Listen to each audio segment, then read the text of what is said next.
Hare Krishna everyone, welcome to the Wednesday class. और आज का हमारा टॉपिक है द बिग गेम। आप ज़िंदगी में कितना कमाना चाहते हैं? क्या आप 50 रुपये कमा के संतुष्ट हैं, या आप 50,000 कमाएंगे, या आप 5,000 कमा के संतुष्ट हैं, या 5 करोड़ कमाना चाहेंगे? जो आज हमारा टॉपिक है द बिग गेम, कैसे एक बड़ी सोच एक बड़ी चीज़ दिलाती है और एक छोटी सोच आपको सिर्फ कुएं का मेंढक बना के रख देती है। तो आपको क्या बनना है? क्या आपको छोटी रेस खेलनी है या लंबी रेस का घोड़ा खेल बनना है? तो ये आपने आज डिसाइड करना है ये वीडियो सुन के, क्योंकि ये आपको एक लंबी दौड़ के लिए तैयार करेगा जिसमें आप थकेंगे भी। तो ये वाले जो टिप्स हैं जो कृष्णा हमें देने वाले हैं वो आपको सहयोग करेंगे कि आप आगे तक बढ़ पाए। और ये बताएगा हमें भागवत गीता का चैप्टर नंबर 2 का श्लोक नंबर 53। तो शुरू करने से पहले मंगलाचरण। ओम अज्ञानतिमिरान्धस्य ज्ञानञ्जनशलाकया चक्षुरुन्मिलितं येन तस्मै श्री गुरुवे नमः। नमो विष्णुपादाय कृष्णपृष्ठाय भूतले श्रीमते भक्तिवेदांत स्वामी इति नामिने। नमस्ते सरस्वते दैवे गौरवाणी प्रचारिणी निर्विशेष शून्यवादी पाश्चात्य देशतारिणी। जय श्री कृष्ण चैतन्य प्रभु नित्यानंद श्री अद्वैत गदाधर श्रीवास आदि गौर भक्त वृंद की जय। हरे कृष्ण कृष्ण कृष्ण हरे हरे, हरे राम राम राम हरे हरे। हरे कृष्ण कृष्ण कृष्ण हरे हरे, हरे राम राम राम हरे हरे। हरे कृष्ण कृष्ण कृष्ण हरे हरे, हरे राम राम राम हरे हरे। तो पहले पढ़ते हैं श्लोक और फिर समझते हैं इसका मीनिंग। श्रुतिवृत्त प्रतिपत्राते यदा स्थायति निश्चला समधावचला बुद्धिस्तादा योग वाप्स्यासी अव्यपसासी। जब तुम्हारे मन वेदों की अलंकारी भाषा से विचलित ना हो और वह आत्म साक्षात्कार की समाधि में स्थिर हो जाएं, तब तुम्हें दिव्य चेतना प्राप्त हो जाएगी। तात्पर्य श्रील प्रभुपाद द्वारा। श्रील प्रभुपाद की जय। कोई समाधि में है, इस कथन का अर्थ ये होता है कि वह पूर्ण तरह कृष्ण भावित है, अर्थात उसके पूर्ण समाधि में ब्रह्म परमात्मा तथा भगवान को प्राप्त कर लिया है। आत्म साक्षात्कार की सर्वोच्च सिद्धि ये जान लेना है कि मनुष्य कृष्ण की शाश्वत दास है और उसका एकमात्र कर्तव्य कृष्ण भावामृत में अपने सारे कर्म करना है। कृष्ण भावित व्यक्ति या भगवान के एक निष्ठ भक्त को ना तो वेदों की अलंकारमयी वाणी से विचलित होना चाहिए, ना ही स्वर्ग जाने के उद्देश्य से सकाम कर्मों में प्रवृत्त होना चाहिए। कृष्ण भावामृत में मनुष्य कृष्ण के सान्निध्य में रहता है और कृष्ण से प्राप्त सारे आदेश उस दिव्य अवस्था में समझे जा सकते हैं। ऐसे कार्यों को परिणाम स्वरूप निश्चयात्मक ज्ञान की प्राप्ति निश्चित है। उसे कृष्ण या उनके प्रतिनिधि गुरु की आज्ञाओं का पालन मात्र करना होगा। तो इसका अर्थ क्या है? इसका अर्थ ये है कि श्रील प्रभुपाद अपने तात्पर्य में बहुत ही गुह्य बात बता रहे हैं। आजकल क्या होता है, बहुत सारी चीज़ें मैटर करती हैं। हमारा कभी समय अच्छा नहीं चल रहा होता है, ग्रहों की दशा होती है, बहुत सारी चीज़ें होती है। तो ग्रहों की दशा को आप कैसे बदल सकते हैं, आप क्या कर सकते हैं, क्या नहीं कर सकते। आज ही मेरे पास एक पेशेंट आई। आप कहेंगे मैडम को जब भी बोलना होता है तो वो यही कह देती है कि आज ही मेरे पास पेशेंट आई। Actually this is not my patient, even दवाइयाँ लेती रहती हैं ना, गुड फ्रेंड ऑफ माइन। तो वो आके बताती हैं कि मेरा बेटा जो है जॉब कर रहा है और उसको इतना मेहनत करता है और उसको इतनी मेहनत का फल नहीं मिलता। क्या करें हम? तो हम कभी इस एस्ट्रोलॉजर के पास जाते हैं, कभी हम उस एस्ट्रोलॉजर के पास जाते हैं, तो वो कहते हैं उसकी ग्रहों की दशा ठीक नहीं है, ये 1 साल काट लो, अभी उसका समय नहीं है। तो जब हम 1 साल के बाद उसके पास जाते हैं तो फिर कहते हैं नहीं अभी 2023 तक समय ऐसा रहेगा। फिर हम उनसे अपने हस्बैंड की हेल्थ का पूछते हैं तो वो कहते हैं ओहो, आपके हस्बैंड की हेल्थ भी आपके संघर्ष लिखा है, आप करते रहो। आप ऐसा करो, आप रुद्राक्ष पहन लो, 5 मुखी रुद्राक्ष अपने गले में पहन लो, या सम वे और द अदर बहुत सारी चीज़ें वो डिस्कस होती रहती हैं कि आप ऐसे कर लो, आप ऐसे कर लो। तो वो मेरे को आके कहती है कि हम जाते हैं, हम पिछले 5 साल से जा रहे हैं, कभी ना कभी कुछ आ जाता है, कभी कुछ आ जाता है। तो सम थिंग्स इज़ यार, ये ग्रह शांति नहीं होते, तो मैं क्या करूं? So this is what Veda does. वो आपको घुमाएगा। आपको सबसे पहले समझना पड़ेगा कि जो आप इस संसार में आए हो तो ये कीचड़ है, ठीक है, और आपने वाइट क्लोथ पहने हुए हैं तो वो दाग आपके कपड़ों पे डेफिनेटली लगेंगे ही लगेंगे। तो आप चाहे किसी भी परिस्थिति में आप रिन यूज़ करो, सर्फ एक्सेल यूज़ करो, निरमा यूज़ करो, नौलखा यूज़ करो या एरियल यूज़ करो, एनीथिंग और एवरीथिंग आप यूज़ कर लो, पांचों को मिक्स करके यूज़ कर लो, तब भी क्या है वो स्पॉट्स रहेंगे ही रहेंगे। तो ये संसार है, ये दुखालय अशाश्वतम है, इसकी प्रवृत्ति ही ऐसी है। मतलब आप इस पेन से सिर्फ लिख सकते हो, आप इस पेन से सिल नहीं सकते। इस पेन की जो फितरत है वो लिखना ही है, और आप फ्रस्ट्रेट हो जाओ, यार इसमें धागा ही नहीं डल रहा, मैं इसे सिल नहीं सकता। तो जहाँ हम सुख ढूंढ रहे हैं वो है ही नहीं। तो ये वेदास की जो फ्लारी लैंग्वेज होती है वो हमें इतना घुमाती है, इतना घुमाती है कि हम इसी चीज़ में पड़े रहते हैं कि कैसे हम अपनी परिस्थिति को ठीक करें, कैसे हम इस चीज़ को, ये संकट आ गया, बीमारी आ गई, ग्रह दोष आ गया, वास्तु दोष आ गया, ये सारी चीज़ें आ गई हैं, तो हम कैसे इन चीज़ों को ठीक करें। बहुत सारे इस ग्रह की पूजा। मैं जहाँ काम करती हूँ, मेरा जहाँ पे एक क्लिनिक है वो एक मंदिर के साथ अटैचमेंट है।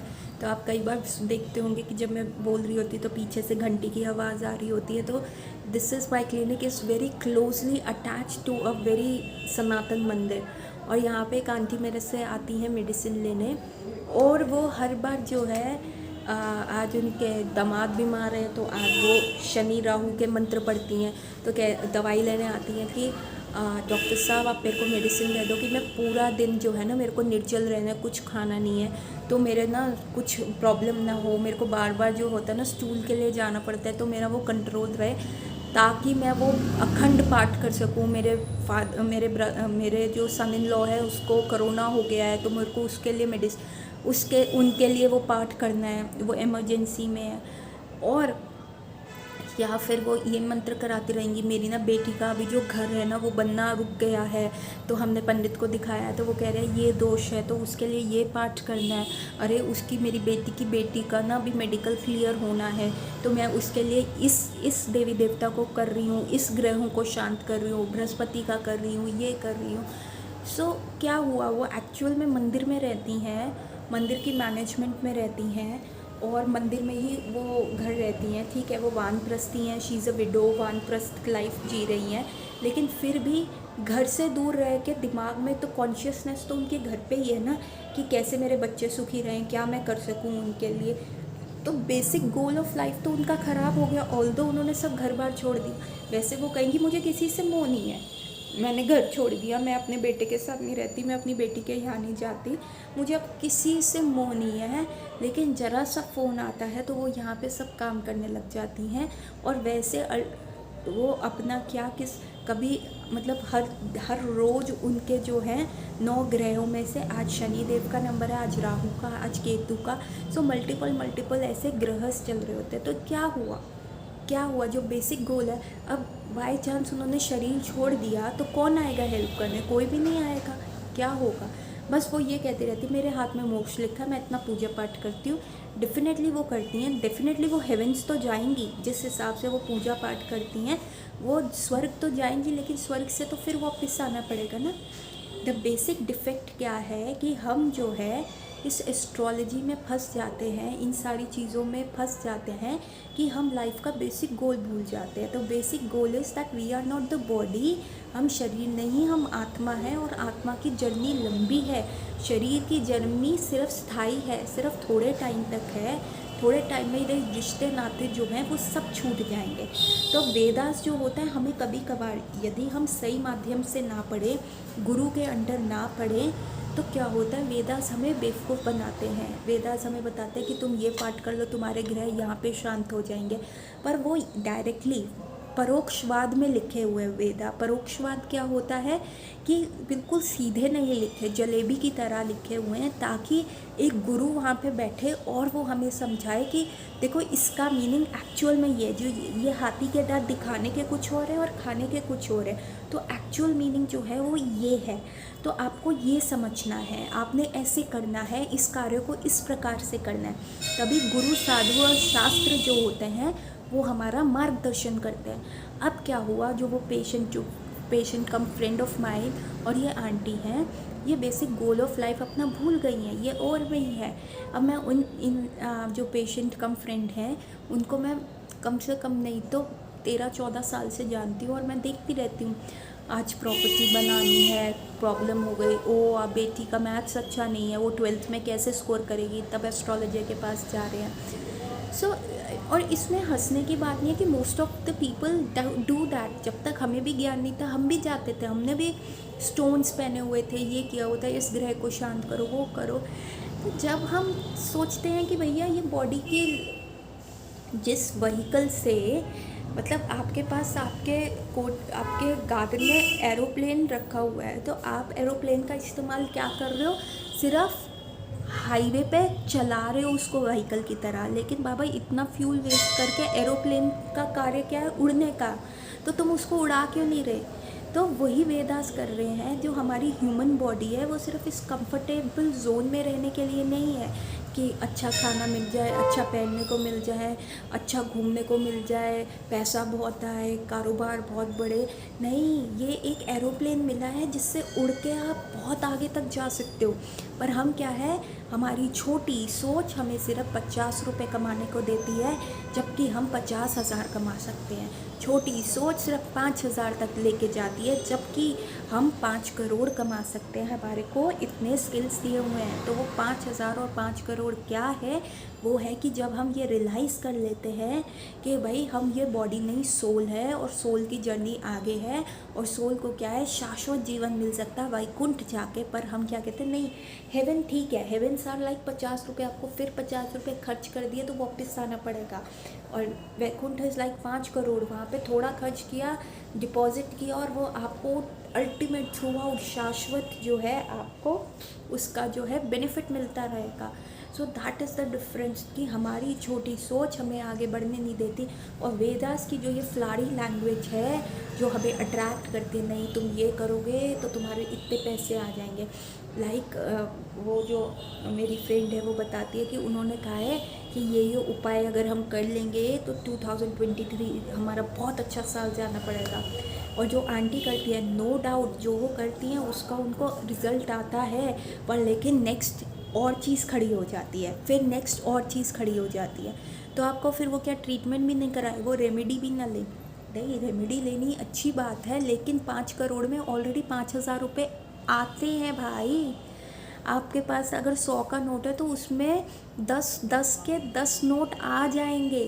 तो जब हम सरेंडर होते हैं एक हायर पावर पे, कृष्णा के ऊपर हम सरेंडर होते हैं, तो already Krishna take cares of all these things, कि वो ये सारी चीज़ें हमारी मैनेज कर लेते हैं कि हाँ भाई इसको जो है ये प्रॉब्लम है हम सॉल्व करेंगे।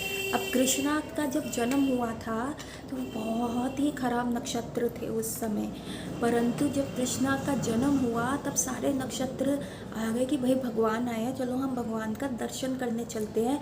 भगवान आ गए हैं, और तब जो वो था जो बहुत ख़राब नक्षत्र था, एकदम सारे नक्षत्रों के आने की वजह से क्या हुआ, वो बहुत ही पावन और उत्तम नक्षत्र बन गया। तो इसीलिए जो वेदास की फ्लारी लैंग्वेज से हमें सोचना है, बड़ी सोच रखनी है।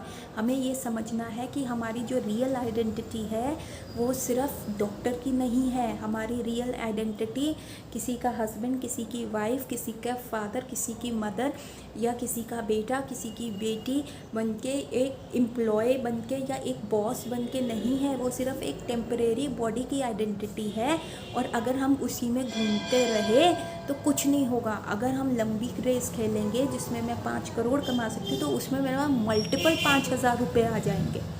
इतने 5,000 आएंगे कि मेरे को वो ध्यान देने की ज़रूरत ही नहीं। मैं जो वो वेदोस के 5,000 जो जाएंगे उसके लिए मेरे को कोई सोचने की ज़रूरत नहीं है। इसको कहते हैं लंबी सोच रखना। तो जब हमारी ट्रू आइडेंटिटी क्या है कि हम कृष्ण के दास हैं, और जब हम ये सोच लेंगे तो बॉडी पे आने वाले कष्ट जो होंगे वो समय के साथ आएंगे, समय के साथ चले जाएंगे। और जब हम उनको टॉलरेंस, पेशेंस के साथ डील करेंगे तो एक तो हम डिप्रेस नहीं होंगे, फ्रस्ट्रेटेड नहीं होंगे। अरे उसने कहा था ना 6 महीने में ये उपाय करेंगे तो ये हो जाएगा, अभी तक हुआ क्यों नहीं, ऐसा क्यों नहीं हो रहा, वो क्यों नहीं हो रहा, ऐसा होना चाहिए। तो फिर क्या होगा? फिर तो हम और फ्रस्ट्रेट और डिप्रेस हो जाएंगे कि इतना सब हम मेहनत कर रहे हैं फिर भी नहीं आ रहा रिज़ल्ट, क्यों नहीं आ रहा, सारी चीज़ें ऐसे ख़राब क्यों हो रही हैं।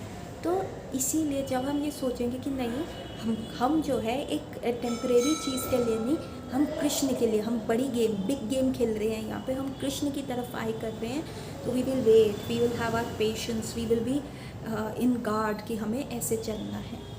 सो ना, ऐसे ही हुआ। तो हमें क्या करना है, श्रीला प्रभुपाद ये बता रहे हैं, ट्रिक बोल रहे हैं कि एक छोटे बेनिफिट के लिए तुम ठगे जाओगे। जैसे कि बैंक के फ्रॉड्स होते हैं ना, वो आपको फ़ोन करके कहते हैं अरे आपका ना सर लॉटरी निकला है, आपका ना मालदीव्स का ट्रिप निकला है, और आपको जस्ट हमें थोड़ी सी इन्फॉर्मेशन देनी है, 5,000 रुपये देने हैं, और हम आपको फ्री ऑफ कॉस्ट ये दे रहे हैं। और वो छोटे से प्लेजर की वजह से क्या होता है, हम ठगे जाते हैं, हमारे अकाउंट्स में से इतने पैसे लूटे जाते हैं, इतने ज़्यादा साइबर फ्रॉड्स हो रहे हैं इसी वजह से। और सरकार हमें सतर्क रहने के लिए कह रही है। तो ये क्या है, एक छोटे से प्लेजर के लिए जो अपने पास है हम वो गवा बैठते हैं। वैसे ही वेदास जो है, जो फ्लारी लैंग्वेज है, वो एक छोटा सा प्लेजर ऑफर करते हैं। अरे तेरे बेटे की ना जॉब बहुत अच्छी लग जाएगी, उसको इतने पैसे मिलेंगे, अरे तेरा बेटा ये कर लेगा, अरे तेरा बेटा वो कर लेगा, यार तेरे पास बड़ा घर हो जाएगा, यार एक प्लॉट और काट लोगे। सो उस थोड़े से प्लेजर के लिए हम जो ये ह्यूमन बॉडी है जिसका हम इस्तेमाल बहुत लंबी गेम खेलने के लिए कर सकते हैं, हम उसको गवा बैठते हैं। और ज़्यादा से ज़्यादा हद मार के, मैक्सिमम हद मार के हम सिर्फ स्वर्ग तक जाते हैं।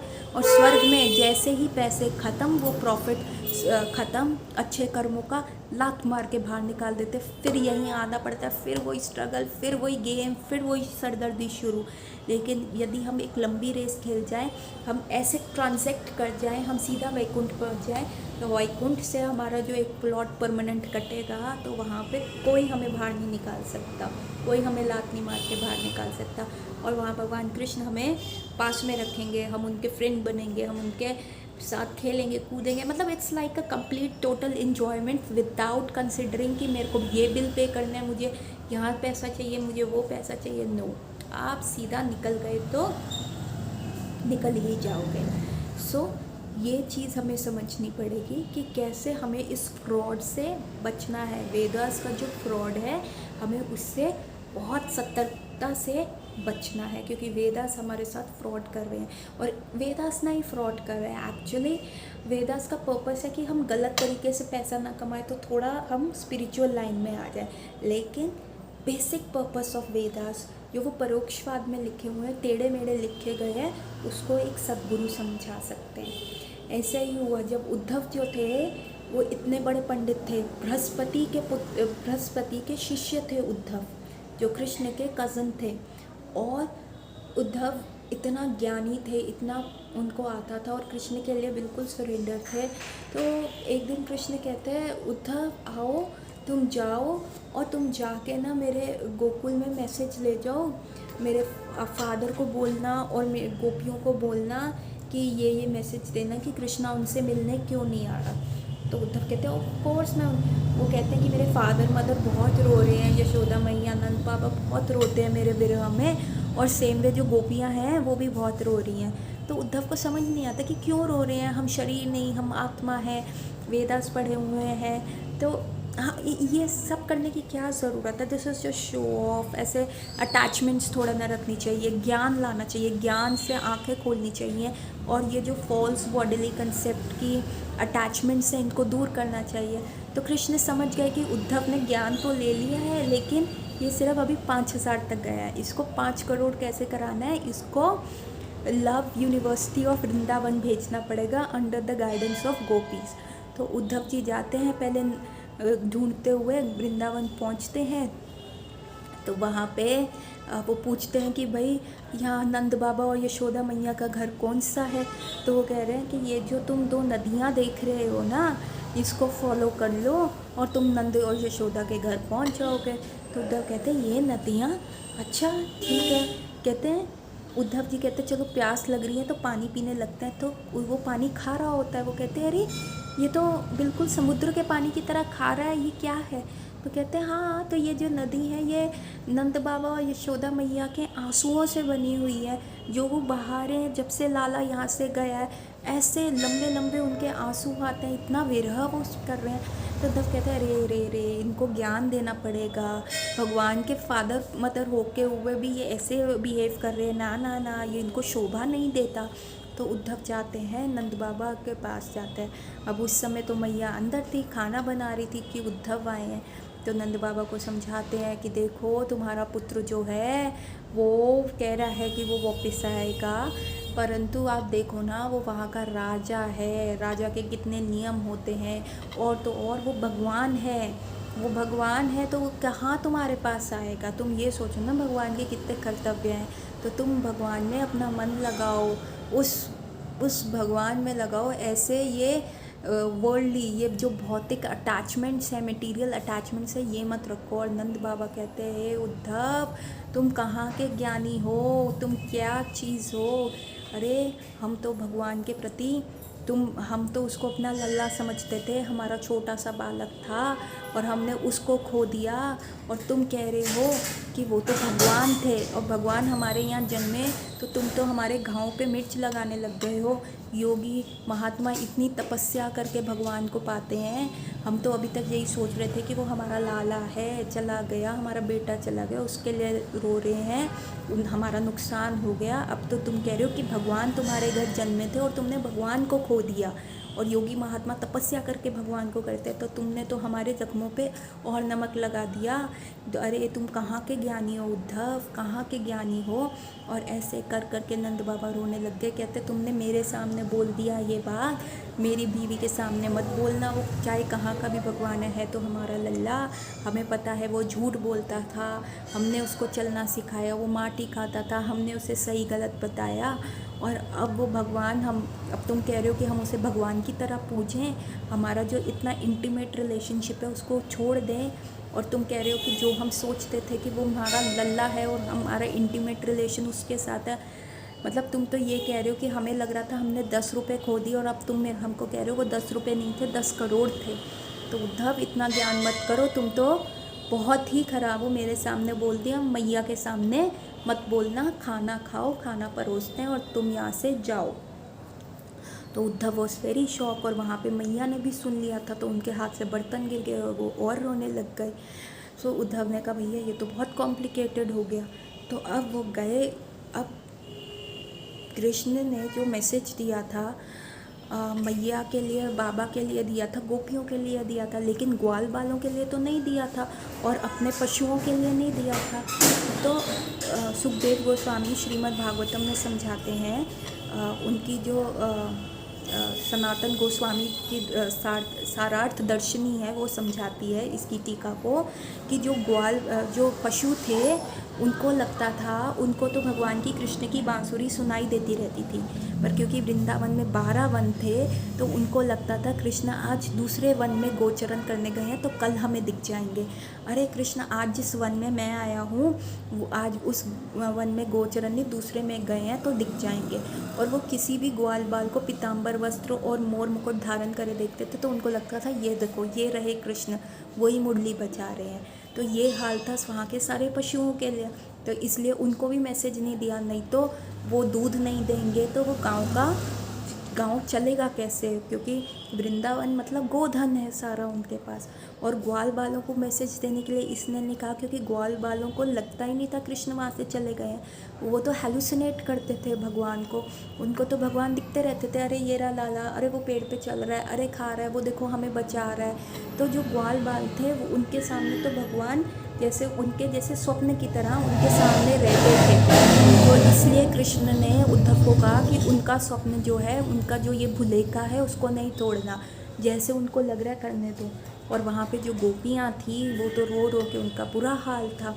तो उद्धव मैसेज लेके गए, अरे तुम तो गांव की जो हो भोली भाली लड़कियां हो, तुम क्यों नहीं समझती कि कृष्ण भगवान है, उसमें सिर्फ मन लगाओ, उनको बांधो नहीं।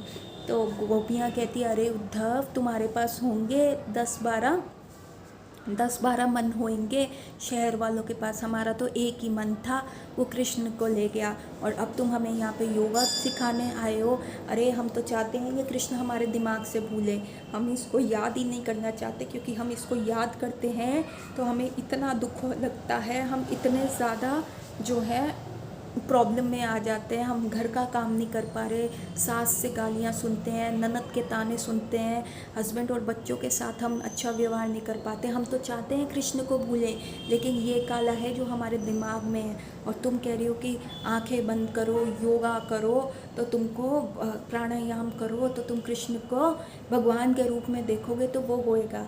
अरे हम मन कहाँ पे लगाएं, हमारा तो मन वो काले के साथ चला गया, उस कृष्ण के साथ हमारा जो मन है वो चला गया है, और अब हमारे पास तो बचा ही नहीं है, वो तो हमारा सब चोरी करके ले गया है। और तुम कहते हो ध्यान लगाएं, हम आंखें बंद करते हैं तो कृष्ण दिखते हैं, आंखें खोलते हैं तो कृष्ण दिखते हैं। और हमारी बात तो छोड़ो, तुम जाके राधिका से मिलो तो तुम्हें पता चलेगा। और जब उद्धव राधा रानी से मिलने जाते हैं तो वो देखते हैं कि राधा रानी का तो हाल ही ख़राब है। उनके चरण के पास एक काला भंवरा आता है, और वो भंवरा बार बार उनके चरण छूने की कोशिश कर रहा है। तो राधा रानी कह रही हैं, अरे तुम उस काले के धूर्त के मैसेंजर हो, तुम यहाँ से दूर हटो, हमें उस धूर्त के साथ कोई नाता नहीं रखना, कोई रिश्ता नहीं रखना, वो धूर्त बहुत ख़राब है, वो उसने हमारा सब कुछ लूट लिया है, चोरी कर लिया है, और अब वो जाके शहर की स्त्रियों के साथ जो है अपना संबंध बना रहा है। उसे हम गांव की सीधी सादी ग्वालाइन अच्छी नहीं लग रही। और जब ये सारी चीज़ें जो उद्धव सुनते हैं तो उनके अश्रु बहने शुरू हो जाते हैं कि ये तो ज्ञान से भी बियॉन्ड एक स्टेज है प्रेम की, ये तो उस स्टेज पे पहुंच गए हैं, उस प्रेम की स्टेज पे जाके भगवान को अपने वश में कर लिया है, तो कृष्ण क्यों ना विरह फील करें। और जब उद्धव इस प्रेम को देखते हैं तो उद्धव क्या थे, 5000 तक जा रहे थे, वो सिर्फ कह रहे थे भगवान से एक फॉर्मल रिलेशन रखो, चलेगा, ठीक रहेगा। लेकिन यहाँ पे उन्होंने सीखा कि भगवान के साथ इतना इंटीमेट और इनफॉर्मल रिलेशन भी हो सकता है, भगवान को काबू में किया जा सकता है। कार्तिक के महीने में मैया जो है दामोदर को बांध देती है। क्या भगवान रस्सी से बंधते हैं? भगवान इतने अथाह हैं, इनफाइनाइट है, क्या वो मैया के लव के थ्रू रस्सी से बंध गए?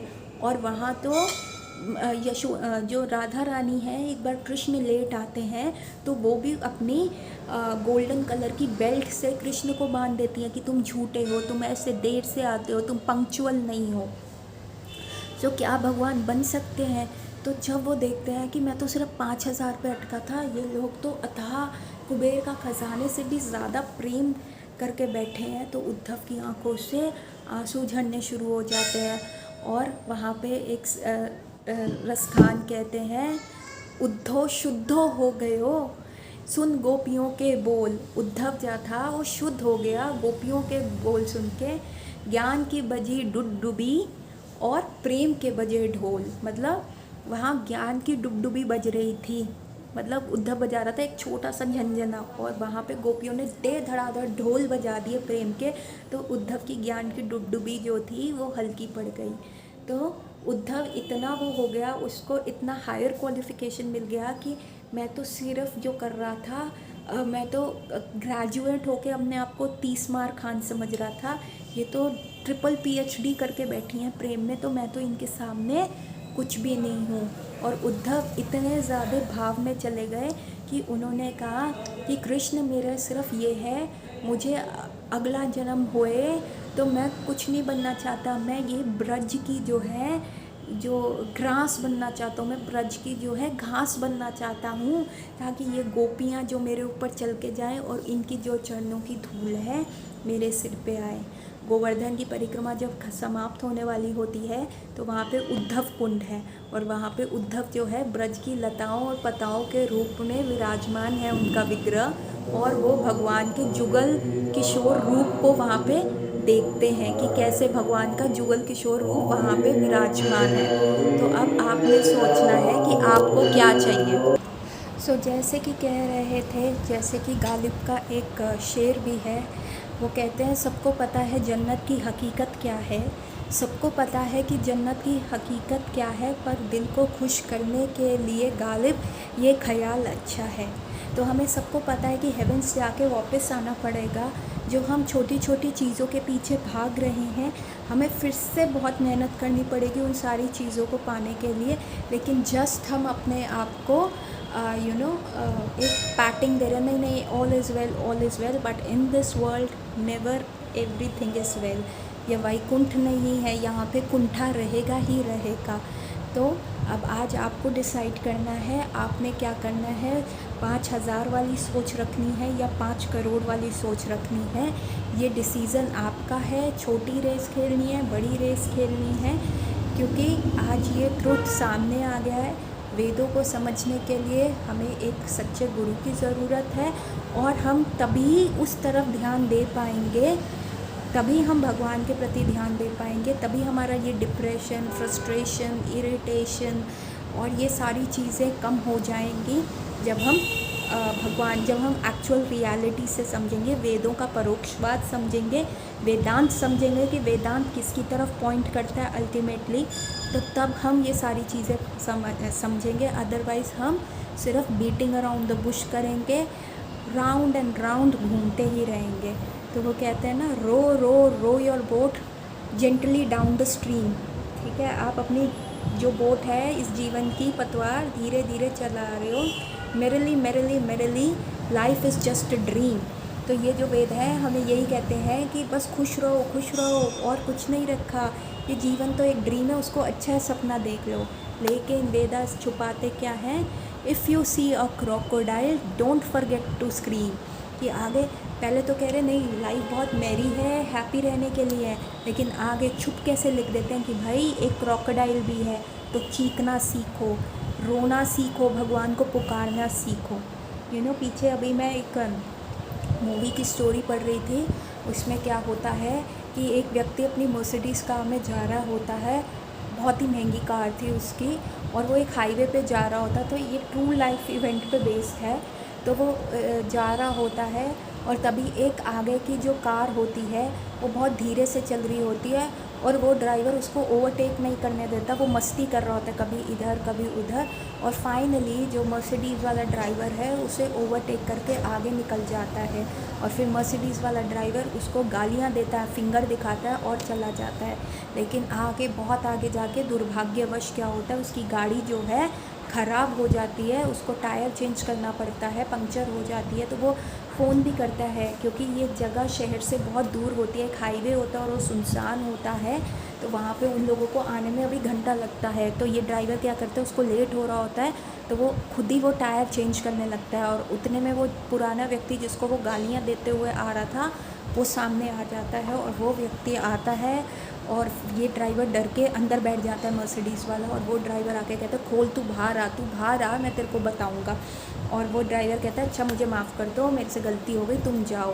पर वो नहीं मानता। वो क्या करता है, उसका शीशा तोड़ देता है, उसके जो कार होती है इतनी महंगी कार, उसका जो साइड मिरर्स हैं वो तोड़ देता है, बहुत नुकसान करवाता है। और फाइनली उसकी कार के ऊपर यूरिनेट भी कर देता है, और फिर वो जाने लगता है। तो वो जब थोड़ा सा आगे जाता है तो ये ड्राइवर भी फटाफट अपना पहिया सही कर लेता है, और वो उस व्यक्ति की गाड़ी को क्या करता है, ठोकता है, और एक ब्रिज के नीचे उसको गिरा देता है। अब वो व्यक्ति जो था, जिसने छोटी गाड़ी वाला जो मस्ती कर रहा था और फिर उसने उसकी महंगी गाड़ी तोड़ दी, ख़राब कर दी, वो व्यक्ति सड़क पे ऐसे खड़ा होता है। तो ये ड्राइवर आगे जाता है, फिर सोचता है अभी तो कोई भी नहीं है, इसने मेरी गाड़ी का इतना नुकसान किया है।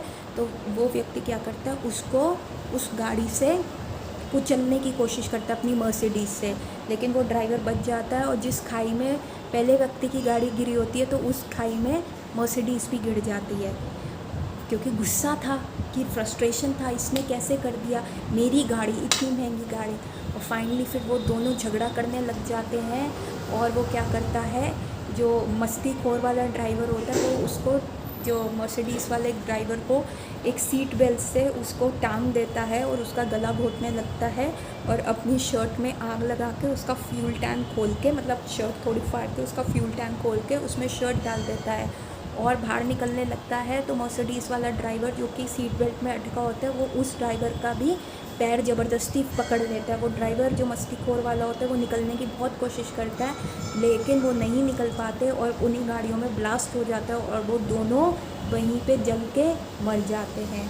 तो ये पूरा इंसिडेंट जो था सीसीटीवी कैमरा में रिकॉर्ड हुआ। क्योंकि हम इतने ज़्यादा फ्रस्ट्रेटेड रहते हैं कि हम अपने आप को सेंटर ऑफ द यूनिवर्स समझते हैं और कि हमें ही सब खुशियाँ मिलनी चाहिए, कोई भी हमारे प्रोसेस में रुकावट नहीं होना चाहिए। अब किसकी गलती थी, दोनों में से पूरी कहानी आपके सामने है। जब उसको गालियाँ नहीं देनी चाहिए थी पहले को, चल निकल गया, क्योंकि हमें एक्चुअल पेशेंस नहीं डेवलप होता।